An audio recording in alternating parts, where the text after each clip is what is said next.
Di sebuah kai kecil di pinggiran Jakarta, hujan deras mengguyur jendela kaca, menciptakan tirai air yang menyamarkan wajah-wajah di luar. Aku, Nadia, duduk di sudut ruangan, tanganku gemetar memegang secangkir kopi yang sudah dingin. Tiba-tiba, pintu terbuka dengan kasar, dan dia masuk. Sari, kekasihku selama 2 tahun, dengan mata merah membara dan tangan mengepal. Kau bohongi aku, Nadia. Kau bukan orang yang kukenal, teriaknya, suaranya memecah keheningan kai, membuat pelanggan lain menoleh. Aku terdiam, jantungku berdegup kencang, menyadari bahwa rahasia yang kupendam selama ini akhirnya terbongkar. Semuanya dimulai dari keputusan bodohku untuk berpura-pura menjadi seseorang yang bukan diriku, hanya demi membuatnya bahagia. 2 tahun lalu, aku bertemu Sari di sebuah acara kampus Universitas Indonesia. Saat itu, aku adalah mahasiswa jurusan psikologi yang ambisius, selalu tegas dan mandiri, tapi Sari. Dia berbeda. Dia suka perempuan yang lembut, yang bisa menangis saat menonton film romantis, yang bergantung padanya seperti bunga yang butuh matahari.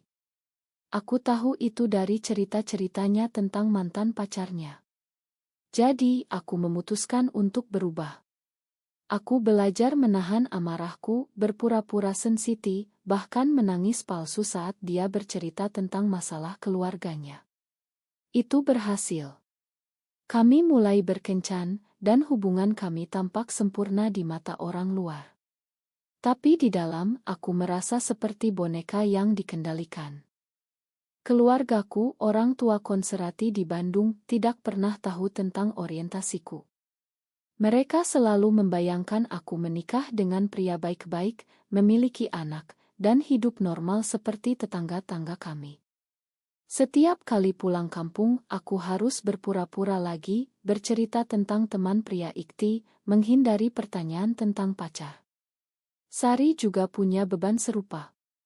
Keluarganya di Yogyakarta sangat religius, dan kata lesbian adalah tabu yang bisa menghancurkan segalanya. Kami berdua hidup dalam ketakutan, tapi itu membuat ikatan kami lebih kuat, orang bilang begitu.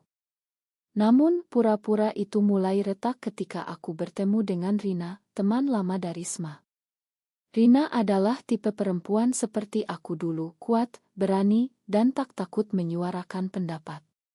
Saat kami bertemu di sebuah seminar tentang hak perempuan, Rina langsung mengenali perubahanku. Nadia, kau kok jadi lemah gini? Dulu kau yang paling galak di kelas, katanya sambil tertawa. Aku tersenyum kecut, tapi dalam hati kata-katanya menusuk.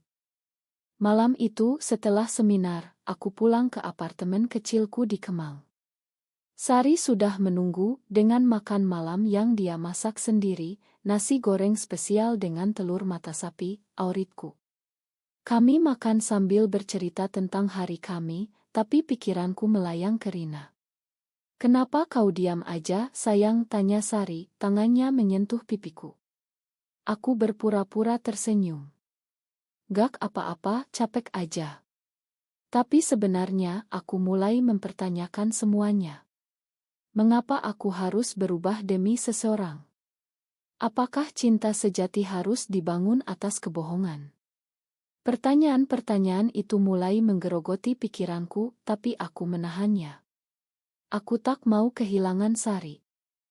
Beberapa minggu kemudian, konflik pertama muncul.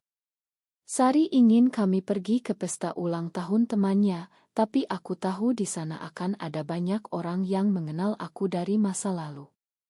Aku khawatir mereka akan menceritakan siapa aku sebenarnya.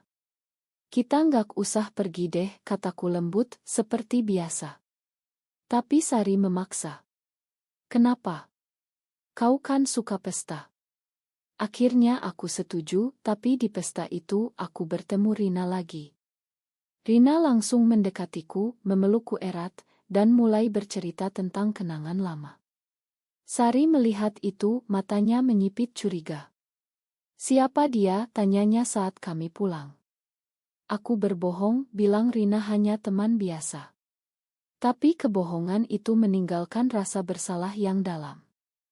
Malam itu aku tak bisa tidur, memikirkan betapa rapuhnya hubungan kami. Keesokan harinya, Sari mulai bertanya lebih banyak tentang masa laluku. Aku menghindar, tapi dia semakin curiga. Kau sembunyikan apa dari aku, Nadia, katanya dengan suara pelan, tapi tegas. Aku merasa terpojok. Untuk pertama kalinya, aku ingin jujur, tapi ketakutan menghentikanku.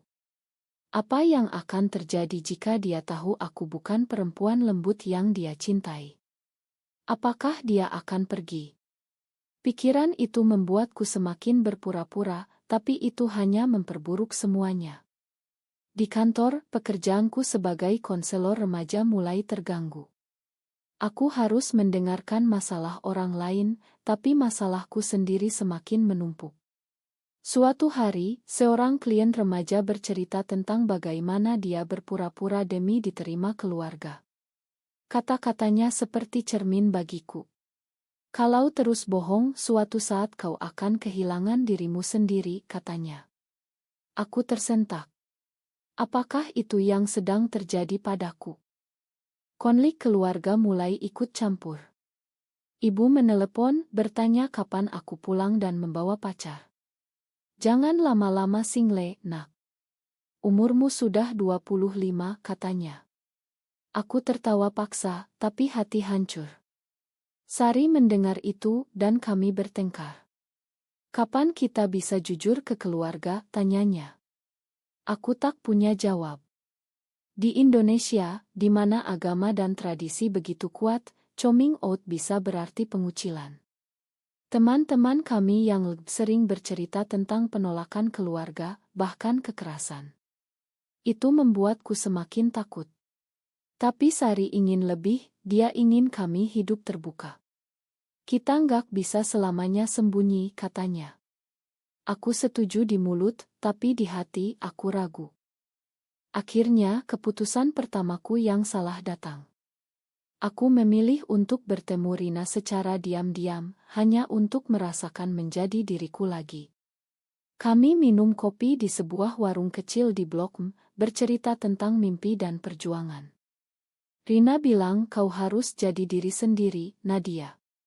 Cinta yang benar gak butuh pura-pura. Kata-katanya membangkitkan sesuatu di dalamku.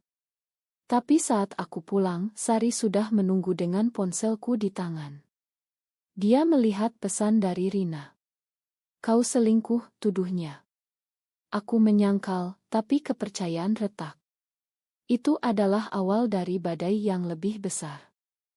Setelah pertengkaran itu, hubungan kami menjadi dingin. Sari mulai menjauh, sering pulang larut malam dengan alasan kerja lembur. Aku tahu dia curiga, tapi aku tak berani mengakui. Di kantor, aku semakin sibuk dengan klien-klien yang punya masalah mirip denganku, remaja yang bergumul dengan identitas seksual di tengah masyarakat yang konservatif.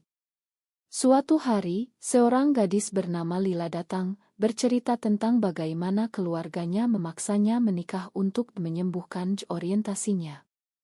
Aku takut, Mbak. Tapi aku nggak bisa bohong selamanya, katanya sambil menangis. Aku memeluknya, tapi dalam hati, aku merasa hipokrit. Bagaimana aku bisa menasihati orang lain sementara aku sendiri terjebak dalam kebohongan? Malam itu, aku memutuskan untuk bertemu Sari di Taman Monas, tempat kami pertama kali berkencan. Hujan gerimis, membuat suasana semakin suram.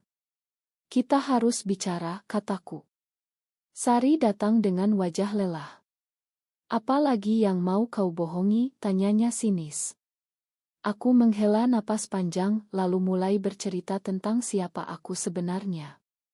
Aku nggak lembut seperti yang kau pikir, Sari. Aku tegas, kadang kasar, tapi itu aku. Dia terdiam, matanya melebar. Kenapa kau pura-pura, tanyanya. Aku menjelaskan bahwa aku takut kehilangannya. Tapi bukannya memahami, Sari marah. Jadi selama ini hubungan kita berdasarkan kebohongan. Kau anggap aku apa? Dia pergi meninggalkanku di bawah hujan, dan aku merasa dunia runtuh. Keesokan harinya, aku mendapat telepon dari Ibu Sari. "Nadia, Sari bilang kalian putus." "Apa yang terjadi?" tanyanya. Aku terkejut, Sari sudah cerita ke keluarganya. Ternyata tidak sepenuhnya. Sari hanya bilang kami bertengkar karena perbedaan karakter. Tapi itu cukup untuk membuat ibunya curiga. "Kalian terlalu dekat untuk sahabat," katanya. Kata-kata itu seperti pisau. Di Indonesia, di mana pornografi dan norma sosial begitu ketat, hubungan seperti kami bisa jadi bahan gosip atau bahkan ancaman. Aku mulai paranoia, takut jika keluargaku tahu. Rina meneleponku saat aku sedang down. "Aku dengar kau putus. Mau cerita?" katanya. Aku setuju bertemu, dan di sebuah kedai kopi di Tamrin, aku curhat semuanya. Rina mendengarkan dengan sabar, lalu bilang, "Kau harus bangkit, Nadia. Jadi diri sendiri itu bebas." Kata-katanya memberi harapan, tapi juga konflik baru. Apakah aku mulai suka Rina? Atau hanya karena dia mengerti aku? Sementara itu, Sari mulai mendekati teman lamanya, seorang perempuan bernama Maya, yang lembut seperti yang dia suka.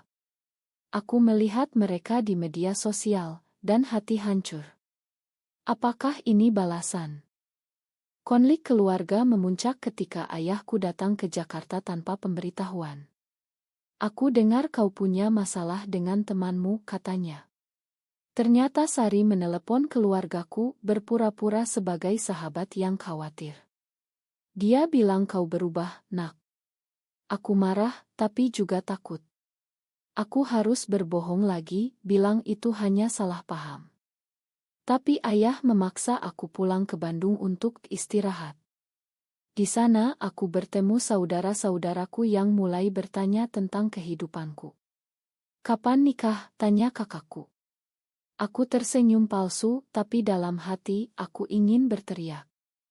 Di Bandung, aku mulai merenung. Aku membaca buku-buku tentang psikologi, mencari jawaban atas konflik batin. Mengapa masyarakat Indonesia begitu sulit menerima kami? Dari kasus-kasus diskriminasi di media, sampai fatwa ulama yang menyatakan homoseksualitas sebagai dosa. Itu membuatku marah, tapi juga sadar bahwa perubahan dimulai dari diri sendiri. Aku memutuskan untuk jujur pada diri, tapi bukan pada keluarga, belum saatnya. Saat kembali ke Jakarta, aku menghubungi Sari. "Kita perlu bicara lagi," kataku. Dia setuju, tapi dengan syarat, jangan bohong lagi. Pertemuan kami di sebuah restoran kecil di Menteng berlangsung tegang. Sari bercerita tentang Maya, bahwa dia hanya teman, tapi aku tahu ada yang lebih. "Aku butuh seseorang yang jujur," katanya. Aku mengakui kesalahanku, tapi juga menyalahkannya karena membuatku merasa harus berubah. "Kau yang suka tipe lembut, jadi aku pura-pura." Kami bertengkar hebat, suara kami meninggi hingga pelayan menoleh. Akhirnya, Sari pergi lagi, meninggalkanku dengan air mata yang kali ini asli. Itu adalah titik terendahku.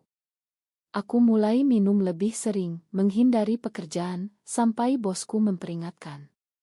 "Kau harus atasi masalahmu, Nadia." Rina menjadi penyelamat. Dia mengajakku ke sebuah komunitas rahasia di Jakarta, di mana kami bisa berbagi cerita tanpa takut. Di sana aku mendengar kisah-kisah serupa, pengkhianatan, penolakan, tapi juga harapan. Itu membangkitkan semangatku. Aku memutuskan untuk mendekati Sari lagi, tapi kali ini sebagai diriku yang sebenarnya. Tapi sebelum itu, sebuah kejadian tak terduga terjadi. Sari kecelakaan kecil saat mengendarai motor, dan aku yang pertama datang ke rumah sakit. Di sana keluarganya ada, dan aku harus berpura-pura lagi sebagai sahabat. Tapi saat Sari sadar, dia memegang tanganku, bisik, "Aku rindu kau yang asli." Itu memberi harapan, tapi juga konflik baru. Setelah kecelakaan itu, Sari pulih cepat, tapi hubungan kami masih rapuh. Keluarganya semakin curiga melihat kedekatan kami. Kalian terlalu sering bersama, kata ayah Sari suatu hari. Kami harus lebih hati-hati, bertemu diam-diam seperti pencuri. Itu membuatku muak. Di komunitas LGBT, aku bertemu orang-orang yang berani coming out, meski bayarannya mahal, kehilangan pekerjaan, diusir keluarga. Itu menginspirasi, tapi juga menakutkan. Rina mendorongku, kau harus pilih, hidup bohong atau bebas. Aku mulai mempertimbangkan untuk jujur pada Sari sepenuhnya. Suatu malam, aku mengajak Sari ke Pantai Anyer, jauh dari Jakarta. Di sana, di bawah bintang, aku bilang, aku nggak mau pura-pura lagi. Kalau kau nggak bisa terima aku yang tegas, mungkin kita harus pisah. Sari menangis, bilang dia juga salah karena memaksakan idealnya. Kami berpelukan, dan untuk pertama kalinya, rasanya seperti cinta sejati. Tapi kebahagiaan itu singkat. Saat kembali, aku mendapat pesan dari Maya, Sari bohong padamu. Dia bilang kau cuma eksperimen. Aku terkejut, konfrontasi Sari. Ternyata Maya salah paham, tapi itu memicu keraguan baru. Apakah Sari benar-benar mencintaiku? Konflik sosial mulai muncul. Di kantor, rumor tentang orientasiku menyebar setelah seorang klien melihat aku dengan Sari. Bosku memanggil, ini bisa jadi masalah, Nadia. Kita punya klien konservatif. Aku merasa terancam, tapi memilih bertahan. Di rumah, ayah menelepon lagi, bilang ada lamaran dari anak temannya. Kau harus pertimbangkan, nak. Aku menolak, tapi itu membuatnya marah. Kau aneh akhir-akhir ini, teriaknya. Aku hampir jujur, tapi menahan diri. Rina menjadi lebih dekat. Kami sering bertemu, dan aku mulai merasakan getar yang berbeda. Suatu hari, di sebuah workshop tentang hak LGBT, Rina mencium pipiku di depan umum. Itu membuatku panik, tapi juga bebas. Sari tahu dari Otto di media sosial, dan kami bertengkar lagi. Kau selingkuh dengan Rina, tuduhnya. Aku menyangkal, tapi kepercayaan hilang. Sari memutuskan untuk putus, bilang aku nggak bisa terus begini. Aku hancur, tapi juga lega. Akhirnya, aku bisa jadi diri sendiri. Setelah putus, aku fokus pada diri. Aku bergabung lebih aktif di komunitas, membantu remaja yang bergumul. Itu memberi tujuan baru. Tapi Sari tak hilang begitu saja. Dia menelepon suatu malam, bilang keluarganya tahu tentang kami dari gosip. Mereka marah besar, Nadia. Aku diusir dari rumah. Aku terkejut, langsung datang ke apartemennya. Di sana Sari menangis di pelukanku. Ini harga yang harus kubayar, katanya. Kami memutuskan untuk bersama lagi, tapi kali ini dengan rencana pindah ke Bali, di mana masyarakat lebih terbuka. Tapi rencana itu tak mudah. Keluargaku tahu dari ayah Sari, yang menelepon mereka. Anakmu merusak anakku, tuduhnya. Ayahku datang ke Jakarta, memaksa aku pulang. Di Bandung, aku dikurung di rumah, dilarang keluar. Kau sakit, nak. Kita harus obati, kata ayah. Mereka bahkan mengajak dukun untuk membersihkan. Itu mengerikan, membuatku merasa seperti tahanan. Aku diam-diam menghubungi Rina, minta tolong. Rina datang dengan teman-teman komunitas, mengancam akan lapor polisi jika aku tak dibebaskan. Akhirnya, ayah melepaskanku, tapi dengan kata-kata pedas, kau bukan anakku lagi. Itu menyakitkan, tapi membebaskan. Aku kembali ke Jakarta, tapi Sari sudah pergi ke Yogyakarta, kembali ke keluarganya. Dia bilang butuh waktu. Aku merasa dikhianati, tapi mengerti. Di tengah itu, Rina menyatakan cinta. Aku suka kau yang asli, Nadia. Aku ragu, tapi akhirnya setuju berkencan. Hubungan baru ini berbeda, jujur dan kuat. Tapi bayang Sari masih ada. Suatu hari, Sari kembali, bilang dia siap melawan semuanya. Aku pilih kau, katanya. Aku terjebak di antara dua pilihan, Rina yang mengerti, atau Sari yang kucinta tapi penuh drama. Keputusan itu akan mengubah segalanya. Aku memilih Rina. Itu keputusan yang sulit, tapi logis. Sari terlalu banyak kebohongan dan ketakutan, sementara Rina memberi kebebasan. Saat aku bilang pada Sari, dia marah besar. Kau pengkhianat, teriaknya, lalu memblokir semua kontak. Aku merasa bersalah, tapi maju terus. Dengan Rina, kami mulai hidup terbuka di komunitas, meski tetap hati-hati di luar. Tapi masyarakat tak diam di media sosial. Ada kampanye anti-LGBT yang semakin gencar, dengan tagar lindungi keluarga. Itu membuat kami waspada. Suatu hari, aku dipecat dari pekerjaan karena rumor. Nadia, tapi citra perusahaan, kata bos. Aku marah, tapi tak bisa berbuat apa-apa. Rina mendukungku, bilang kita bisa buka konseling sendiri untuk klub. Itu ide bagus, dan kami mulai merencanakan. Tapi keluarga Sari tak berhenti. Mereka menebar itnah, bilang aku yang merusak Sari. Bahkan ada ancaman dari kelompok radikal. Aku takut, tapi Rina bilang kita lawan bersama. Di Bali kami pindah untuk mulai baru. Di sana suasana lebih santai, dengan komunitas yang lebih besar. Aku mulai bekerja di sebuah ngohak perempuan. Hidup terasa lebih baik, tapi masa lalu menghantui. Sari menelepon suatu malam, bilang dia depresi setelah putus. Aku butuh kau, Nadia. Aku ragu, tapi pergi ke Yogyakarta untuk menemuinya. Di sana aku lihat Sari hancur, kurus, mata cekung. Keluarganya memaksanya terapi konversi, yang membuatnya trauma. Mereka bilang aku sakit, katanya sambil menangis. Aku memeluknya, dan untuk sesaat, perasaan lama kembali. Tapi itu jebakan. Sari ternyata bekerja sama dengan keluarganya untuk menyelamatkan aku. Saat aku di rumahnya, mereka datang dengan pendeta, mencoba doa penyembuhan. Aku marah, berteriak, ini bukan penyakit. Aku kabur, tapi itu meninggalkan luka baru. Rina marah saat tahu, bilang aku bodoh pergi sendirian. Kami bertengkar, dan untuk pertama kalinya aku ragu pada pilihanku. Apakah Rina terlalu posesi? Atau aku yang tak bisa lepas dari Sari? Kembali ke Bali, aku mulai terapi sendiri, mencoba atasi trauma. Dingo aku bertemu banyak cerita mirip, perempuan yang dikhianati keluarga, masyarakat. Itu membuatku sadar betapa dalamnya mautun oci di masyarakat Indonesia. Apakah mencintai sesama jenis salah? Atau masyarakat yang butuh berubah? Aku mulai menulis artikel anonim tentang pengalaman yang mendapat respons positif di Orumut. Tapi juga ancaman.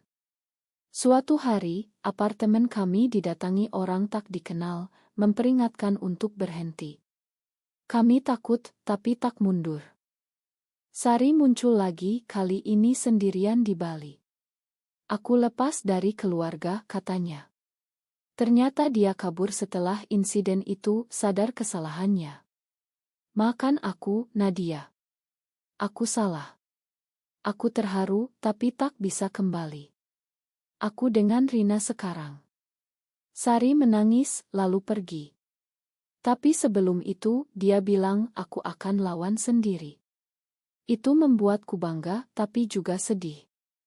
Hubungan dengan Rina semakin kuat, tapi ujian datang ketika keluargaku datang ke Bali. Mereka tahu dari gosip, dan ayah bilang, kembalilah, nak. Kami makan. Tapi itu bohong, mereka ingin obati aku. Aku menolak, bilang, ini aku yang sebenarnya. Mereka pergi dengan hati hancur, dan aku merasa kehilangan. Tapi itu harga kebebasan. Di akhir hari, aku sadar bahwa setiap pilihan punya konsekuensi. Tahun berlalu, aku dan Rina membangun hidup baru di Bali. Konseling kami sukses, membantu banyak perempuan LGBTQ.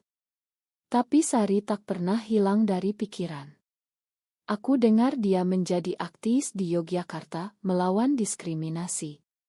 Suatu hari, kami bertemu di sebuah konferensi nasional tentang hak LGBTQ di Jakarta.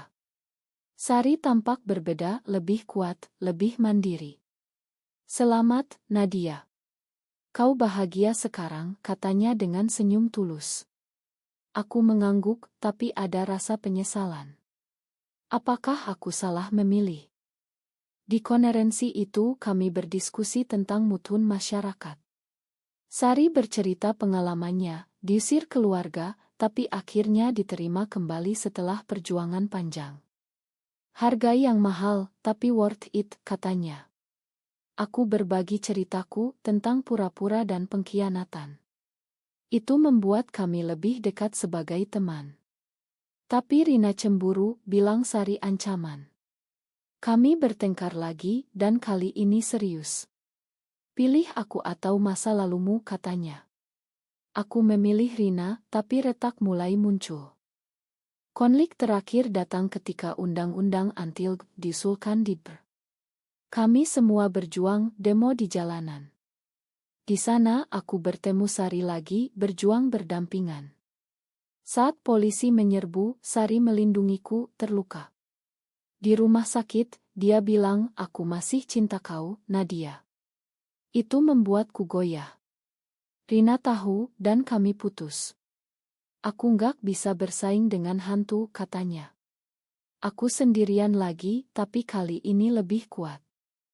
Aku memutuskan untuk bersama Sari lagi, tapi dengan syarat, jujur sepenuhnya. Kami pindah ke luar negeri sementara, ke Singapura, di mana lebih aman. Di sana kami membangun hidup baru, tapi masa lalu tetap menghantui. Keluarga akhirnya menghubungi, bilang mereka rindu. Apakah kami kembali? Atau tetap di sini? Setiap keputusan punya harga. Di akhir perjalanan ini, aku sadar bahwa cinta tak pernah mudah, terutama di masyarakat yang penuh prasangka. Tapi menjadi diri sendiri adalah kunci.